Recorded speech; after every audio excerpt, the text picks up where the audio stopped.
Supreme कोर्टानं ईडीसाठी Laxman रेषा आखली आहे। ईडीला मोबाईल आणि लॅपटॉप तपासण्याची अनुमतीही देण्यात आलेली नाहीये।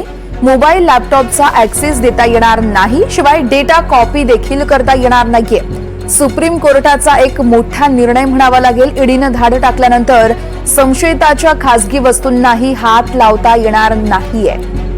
सुप्रीम कोर्टानं ईडीसाठी लक्ष्मण रेषा आखून दिल्याचं बघायला मिळतंय। ईडीला मोबाईल आणि लॅपटॉप तपासण्याची अनुमतीही देण्यात आलेली नाहीये।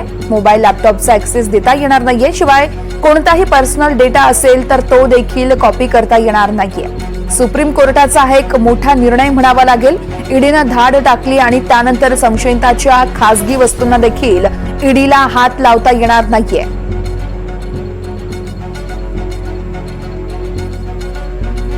मोबाईल लॅपटॉपचा ऍक्सेस ईडीला देता येणार नाहीये। सुप्रीम कोर्टाचा एक मोठा निर्णय आहे। कारवाई दरम्यान खासगी वस्तूंना हात लावता येणार नाहीये। याआधी जर आपण बघितलं तर ईडीकडून संपूर्ण सखोल तपासादरम्यान लॅपटॉप असेल, मोबाईल असेल, शिवाय इतर कागदपत्र असतील त्याचा संपूर्णतः तपास केला जायचा। मात्र आता ईडीला काही बंधनं सुप्रीम कोर्टाकडून देण्यात आली आहेत। कारवाई दरम्यान खासगी वस्तूंना ईडीला हात लावता येणार नाहीये।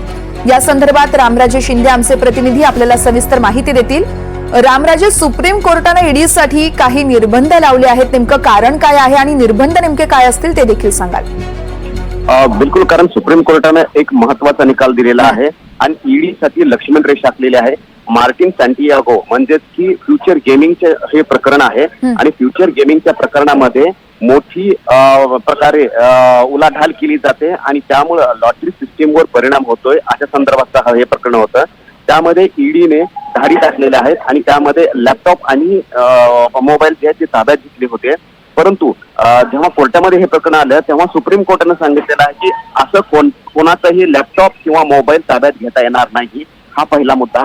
दुसरा मुद्दा म्हणजे की लॅपटॉप आणि मोबाईलचा ऍक्सेस सुद्धा घेता येणार नाही, कारण लॅपटॉप आणि मोबाईल या इलेक्ट्रॉनिक वस्तू आहेत आणि त्यामध्ये त्या व्यक्तीचे खाजगी काही माहिती सुद्धा असू शकते आणि अशा खाजगी गोष्टीमध्ये हात घालणं हे योग्य ठरणार नाही। त्यामुळे एक मोठा झटका म्हणावा लागेल ईडीला, कारण सुप्रीम कोर्टानं हा निर्णय दिलेला आहे।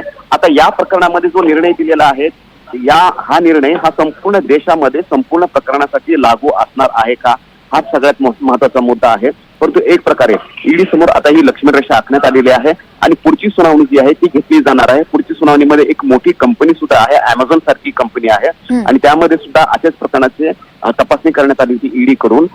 त्यावर आता विचार केला जाणार असल्याची माहिती मिळते। त्यामुळे पुढील सुनावणीच्या वेळी आणखी सुप्रीम कोर्ट कोणता महत्वाचा आदेश देते का ते पाहावं लागणार आहे। परंतु ईडीला हा महत्वाचा झटका मानला जातोय।